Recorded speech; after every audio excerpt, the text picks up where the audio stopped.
I guess for the past couple of months, whilst the transfer window has been open, we've all been trying to work out exactly when West Ham will actually start signing some players. But with Ben Chorley's recent interim arrival, it seems that the type of players that we're now looking to focus on, according to social media accounts, seem to be straight out of the Ben Chorley school of player recruitment. And what's more, two players we have an apparent interest in were once part of West Ham's academy. It seems that with Chorley's arrival, West Ham are planning to build a squad full of players who kind of already know exactly what it takes to be playing in the Championship and hopefully to win West Ham promotion back into the Premier League. And over the last few days, three names have emerged that, on the face of it, don't seem to really have too much in common. Manor Solomon of Tottenham Hotspur, Sorba Thomas of Stoke City, and Divin Mubama of Manchester City. But the more I look into these stories, the more I'm kind of realizing that they might actually tell us everything about how Ben Chorley wants to rebuild West Ham's squad. And when it comes to replacing Crysencio Summerville, it's never going to be straightforward. Do you buy another player who has explosive pace, a bit like Summerville had? Or do you bring in someone who's a bit of a creative machine? Or do you spread those qualities around the squad instead of asking one player to carry the whole burden? And that's why these three names that have been mentioned of late are pretty interesting, because each one represents quite a different approach. Now, before I wrap it on, if you're new to this channel, or if you've watched the West Ham Voice before, but you've yet to subscribe, that QR code takes you to the subscription page. Click on that. You can become a subscriber free of charge. If you enjoy the content, why not subscribe? So let's start with the player who, I don't know, has he got the biggest reputation of the three? Probably, given his background, and that is Manor Solomon. If you've watched, his development over the last few years, why would you? You probably already know an awful lot about him. He's an Israeli international, first came to prominence at Maccabi Petah Tikva before earning a move to Shakhtar Donetsk. He played in the Champions League against some of Europe's big teams, and he showed that he wasn't intimidated by those kind of occasions. In fact, he even scored against Real Madrid. Look, in all seriousness, he's a player with good pace, excellent close control, low center of gravity, and he's got the ability to glide past defenders with ease. Someone equally comfortable cutting inside or attacking on the outside against a fullback. He kind of did look destined for one of Europe's biggest leagues, but then the conflict in Ukraine forced FIFA to introduce special regulations which allowed foreign players to suspend their contracts. And that opened the door for Tottenham Hotspur. But unfortunately, things don't always work out the way planned. A serious knee injury arrived almost as soon as he signed for the club. And just as he was starting to build momentum, his season was effectively derailed. And when you miss half a season or more, suddenly someone else is likely to have taken your place. But to his credit, Solomon didn't stop working, didn't stop rehabilitating, and the following season, Tottenham loaned him to Leeds United. And this is where West Ham supporters should really start paying attention, because in the Championship, he replaced Crysencio Summerville, who, of course, signed for West Ham. And he was outstanding. He dominated games. He scored 10 goals, 12 assists, 22 goal contributions in his time there, which gave them that promotion to the Premier League. And he became one of the driving forces behind Leeds' promotion push. He looked like the kind of player everyone thought Tottenham was signing a couple of years earlier. So naturally, everyone expected him to return to Spurs and finally establish himself there. Instead, another loan arrived, this time to Villarreal. But unfortunately, his opportunities there were limited. Competition for places was fierce. He struggled for first-team starts, and he returned to Tottenham in that January before another temporary move, this time to Fiorentina. Again, flashes of quality, not enough though for consistent football, and we arrive to the present day.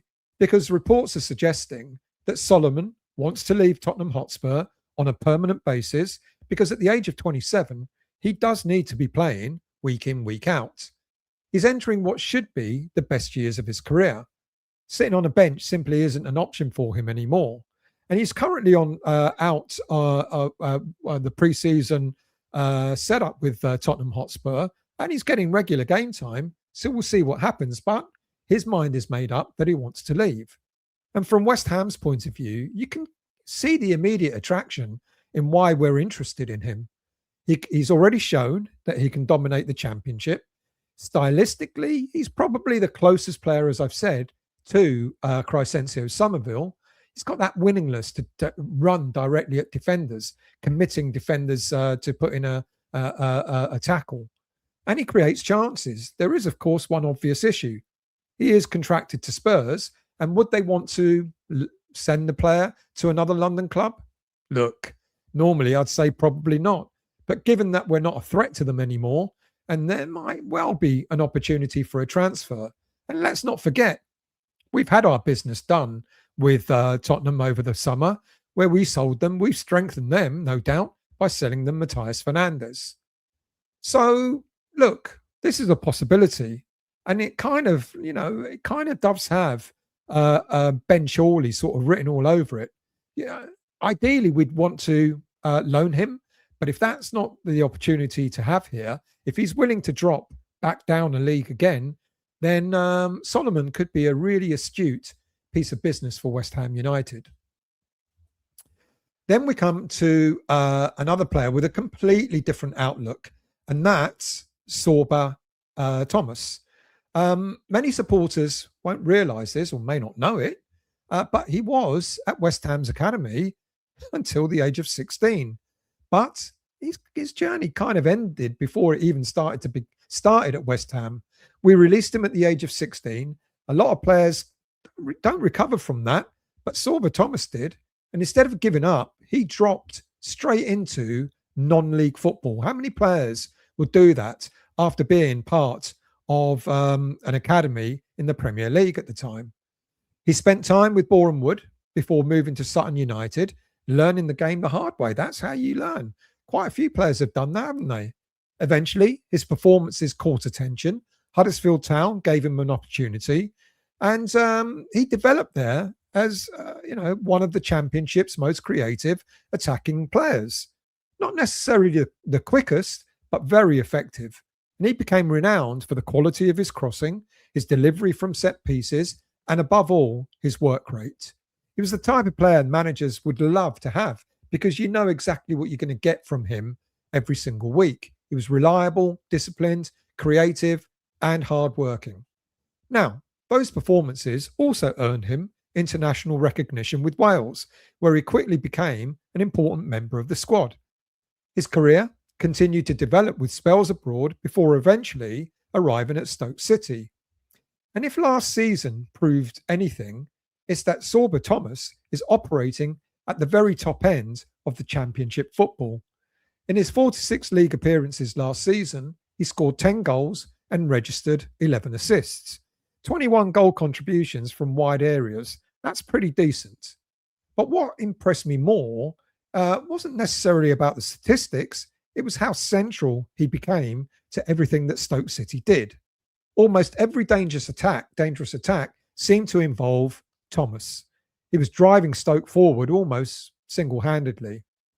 And again, this is why it makes him a fascinating option for West Ham, because unlike Manor Solomon, it's not really a like-for-like replacement to Summerville. It's a very, very different type of winger altogether.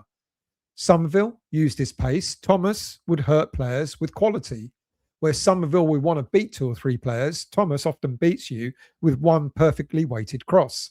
And perhaps that's exactly what Ben Chorley is thinking. After all, he's watched Championship for a lot longer than any of us may have had.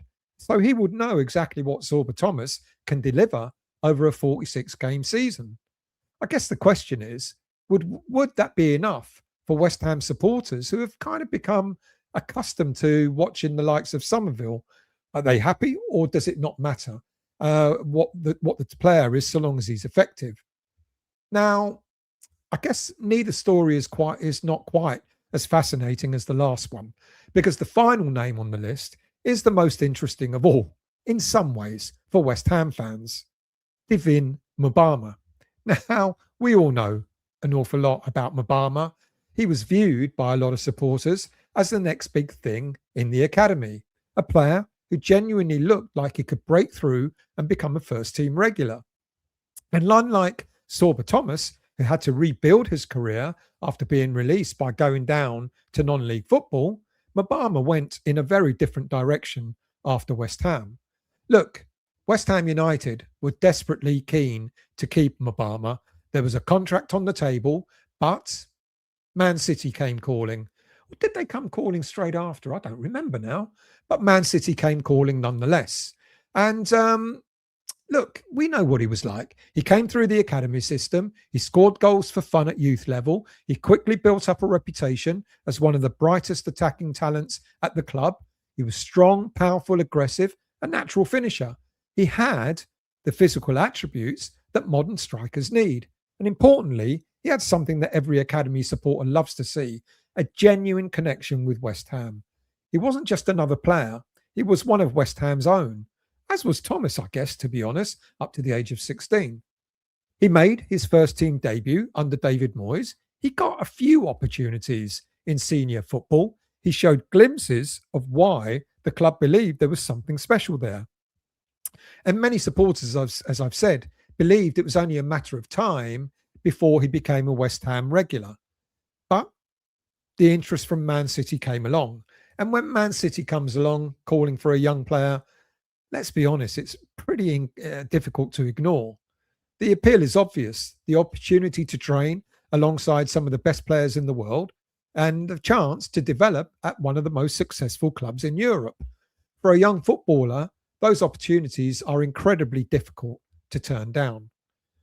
We know Mubama eventually left West Ham with City paying compensation after both clubs couldn't agree a fee. And at the time, it was frustrating for a lot of supporters. Here was another academy player leaving before he truly established himself at West Ham. But a move that looked perfect on paper doesn't necessarily mean it's going to work out, because Man City is perhaps one of the best clubs to go to, but the hardest environments in world football for a young player to break through. Competition's extraordinary, and even talented players can sometimes find themselves needing a different pathway than staying at that club. And that's why last season was really important for Mubama. He went on loan to Stoke City, Sorba Thomas's club, and it gave him the opportunity he really needed. Regular football, a chance to prove himself, a chance to show that he wasn't just potential.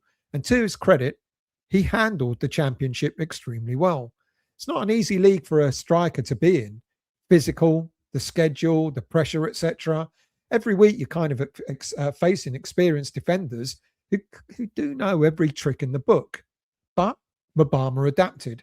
He made 26 championship appearances, scored 5 league goals, and produced some standout moments of Stoke's season with a hat-trick against Bristol City.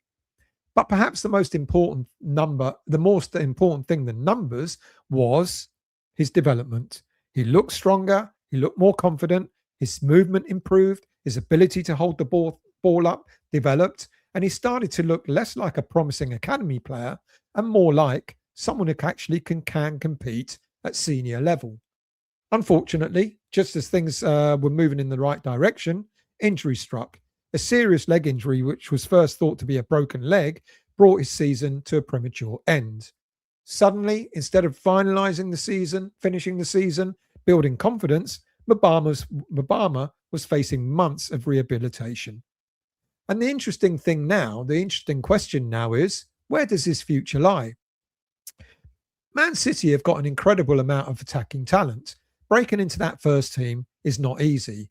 Sometimes the best thing for a player's career is to accept that they need to move on elsewhere. Then look at countless examples throughout football. You see this happening all the time. Young players go to a big club, they get lost in the mire. You know, they don't end up getting much regular football, and suddenly they become the forgotten young talent that they were.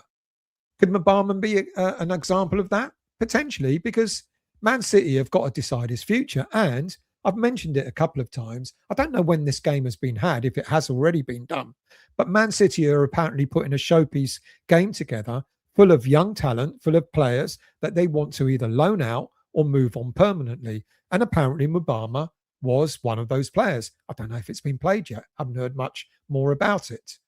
Now, the good thing about Mubama is he's had a taste of championship football, so he's got experience there. He's shown that he could score goals. And he's a player who's probably just about ready now for senior team football. And maybe, just maybe, West Ham, ironically, can now be the perfect environment for him to continue developing. So when you put the likes of Manor Solomon, Sorba Thomas, and Divin Mubama together, something starts to stand out. They're not random names. They all represent a certain type of recruitment process. Players with something to prove at their respective clubs, players whose careers have taken unexpected turns, and players who might actually be available because their current situation isn't working for them. I'm not saying that so much about Sorba Thomas, but certainly for Solomon and Divin Mubama, that's certainly the case there. And that takes us back to Ben Chorley, because I think this is where West Ham's new recruitment structure becomes quite interesting. For years, supporters have often judged transfer windows by one thing: the name of the player, the reputation, the transfer fee. But promotion-winning squads aren't built that way, especially in the Championship. The teams that succeed are usually the ones who understand the division, the players who, the ones who know how to recruit the right players who can handle the demands of the Championship. Players who don't need months to adapt. And given that we've only got a few weeks to go before our season starts, there is that concern that we seem to be buying players so late, or bringing players in so late. How are they going to adapt? Well, under Ben Chorley, maybe these are the types of players, loan deals or players coming on a permanent basis who have experienced the Championship, who know how to hit the ground running. So where do we go from here? Look, it'd be great to actually move from these being prospects or potential players that we might sign to actual players that we will sign. Personally, I take all three. But if I had to, who would I have out of the three? I think they're all pretty decent. I think they all can offer something completely different, and they can all fit in with what we need. We need creativity, we need pace, and we need a goal scorer. So let's see what happens. Maybe finally we might be moving forward with a little bit of luck in getting some players in. Who would you choose? Thank you for watching. Thank you for listening. Do become a subscriber. Hit the like button, hit the bell notification. And if you've enjoyed this, hit the hype button as well, as this promotes the video to other viewers on YouTube. See you all soon.